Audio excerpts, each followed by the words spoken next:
We have What Are You Talking About WTF in blue, and it's going to be Legend, wait for it, Dary in red. What time you guys at? You see right away that they're running 3 seconds in. 5, 6, I yeah. typed test in.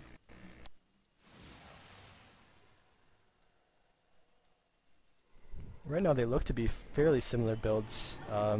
Two warriors, Ranger, Necro, Ellie. The Ellies might be different, yeah. It's going to be a Fire Ellie for WTF and an Invoke Ellie, which we were just talking about for Dary. Well, these teams are going to rely on a lot of Condi pressure and then spikes. So this is kind of that pressure spike that everybody likes to run these days. Because the Necro and the Ranger together give you all the pressure you really need. An early kill there on Mortally. A lot of it might come down to the fact that like they do have this Ellie, and you see right immediately they got one kill, and they almost got a second, and those spikes are going to be a lot better than you're going to get out of the Fire Ellie, but the Fire Ellie is going to provide more pressure and more frequent spikes than you'd get with the air. The Fire Ellie is also going to be a lot better when it's not right here around the flag stand, and you get into more of those choke points in Warrior's Isle. So I would definitely give the early build advantage just to it's going to be Legend, wait for it. Although the air taking quite a bit of pressure right now.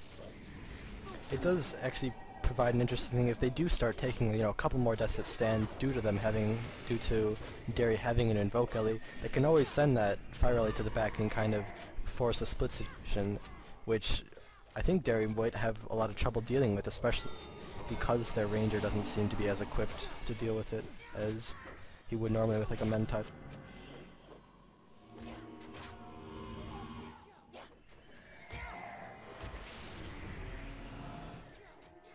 Neither team Another opting team to is cap the flag at this point as well. Both are trying to play it safe, kind of the honorable, if we don't cap, you won't cap, and we both keep our flaggers there, we're not going to explode.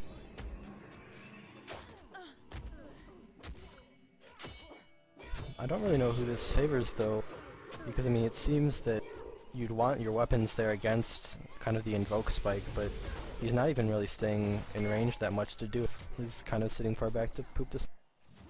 No, I would definitely say if WTF ran flags, Captain got in position to double run right away, they would probably see the advantage quicker, though they are taking these spike death.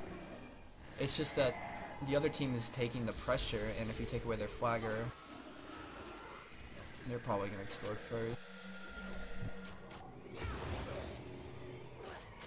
Just kind of come an interesting point at this where if Dary's going to be getting these like intermittent spike kills, WTF's going to have to do something at some point. They're going to have to either get their pressure through or to have another. They can't just sit here and keep taking like deaths on random characters. Well, it's better to be taking the random deaths on spreading out your DP. I think it's when you get somebody to 45 DP or so, taking 3 deaths, that's really going to be the signal that they need to change what they're doing. But until they really get to that point, I think they're okay to stay here and hope that their pressure gets through. So ideally that Well, should be the goal of Dary. Yes, exactly. That's exactly what I was going to say. It's They just need to try to focus the DP on somebody. Because that's what you always want on in a spike build. You want that if you're taking a lot of pressure, you have that go-to spike guy of if they're really pressuring you and pushing you, there's that guy who has the high DP where you're pretty sure you're going to get that kill on them. Like, that's a really important thing to have when you're spiking, is that go-to spike character. It's interesting to note that both teams have Mage being shot in their Ranger, and yet it appears that Applied Poison's getting up nearly 100% of the time, neither team really opting to deal with the other's pressure, which I think might be a mistake. This is the Footmen getting into play for Dary here right now. Those guys, although they don't deal much damage, they do help out a lot and put up a lot of pressure. You don't want to be fighting against Footmen and the other team for prolonged periods of time.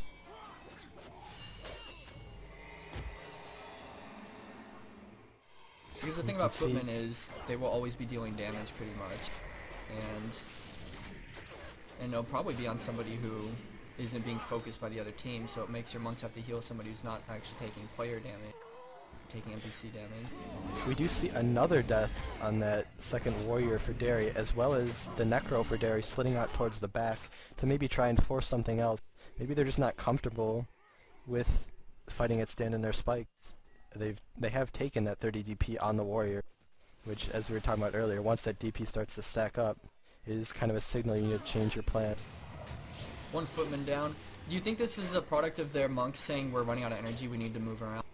Because that's what it looks like to me. It very well might be. They've taken some decent pressure and not been able to put out as much pressure the last couple of minutes, and it might be starting to like have a stacking effect. As you see, like right now, that monk has been like below 10% for a while.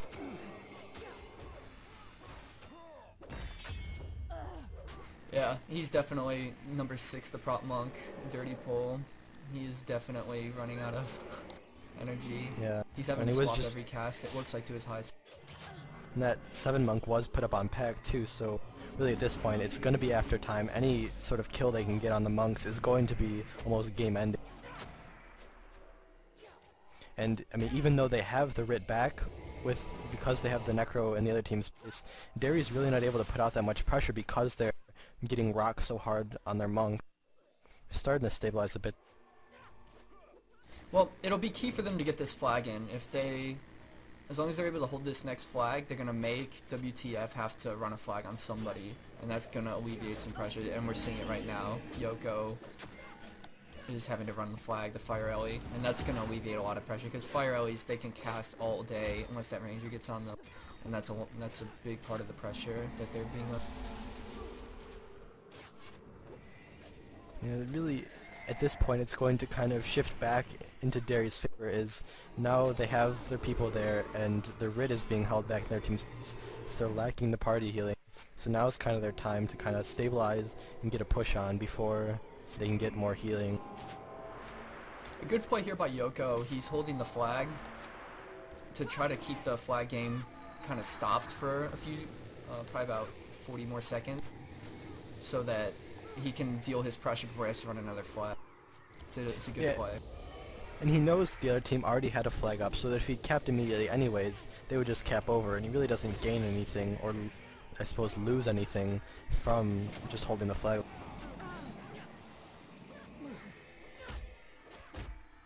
He is a squishy though, he is an Ellie. So it is kind of dangerous to have him holding that flag, but it doesn't look like, without the Necro, that the spikes are coming very close. Yeah, because both teams had Ellie's holding the flags, it becomes kind of a risk balancing situation where are we putting more pressure on them? Is their Ellie more likely to die than our Ellie? Which is definitely the case, as they're almost WTF's almost under no pressure, and I mean Dary's taking death and looking very low. The Ranger for WTF even has, I mean not WTF, but Dary even has Li Ming. I believe his counterpart does as well. We're still seeing quite a bit of quantity pressure.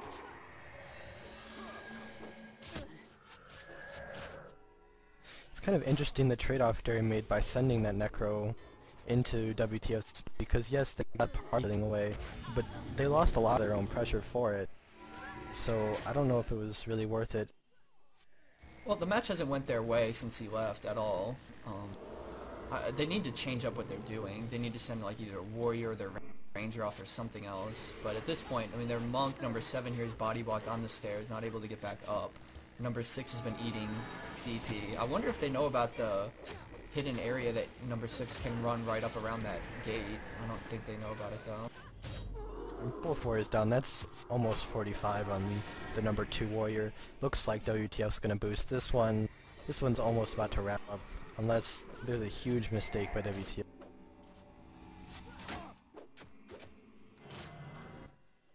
And Dragon has been in that base for quite some time. Absolutely no progress being made. He got one archer. One archer that matters. The one on the side doesn't ever hit anything. I don't really think that his goal going into the base was to get NPCs, but I mean, just because he was in the base was to like drag the Rit back.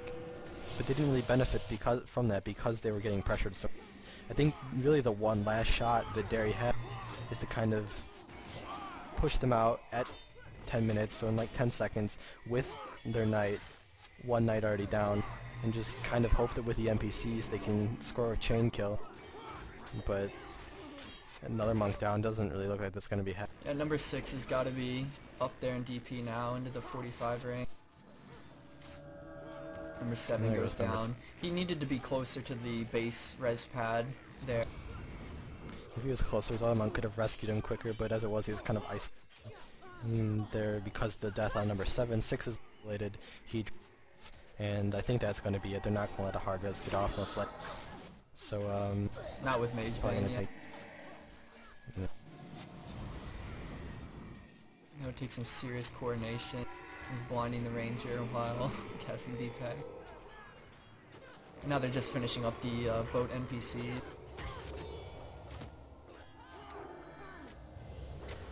I see a couple of resigns coming in. I would expect the rest to be coming shortly. Really have no way of stopping them from killing Lord at this point.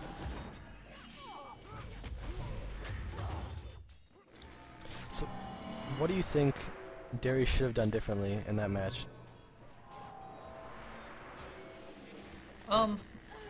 It's a tough call. I mean, they got their early spike kills, and maybe if they stuck to their guns and held up 8v8 longer, they could have gotten it going.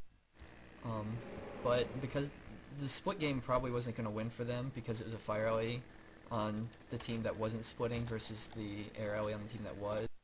And the team with the fire alley is probably going to be doing better on splits and in skirmishes. So, I don't want to say it was completely built down when their spikes stopped going through, but it sort of is. Like, if they're not able to land their spikes consistently, they're not going to be able to win against that kind of pressure.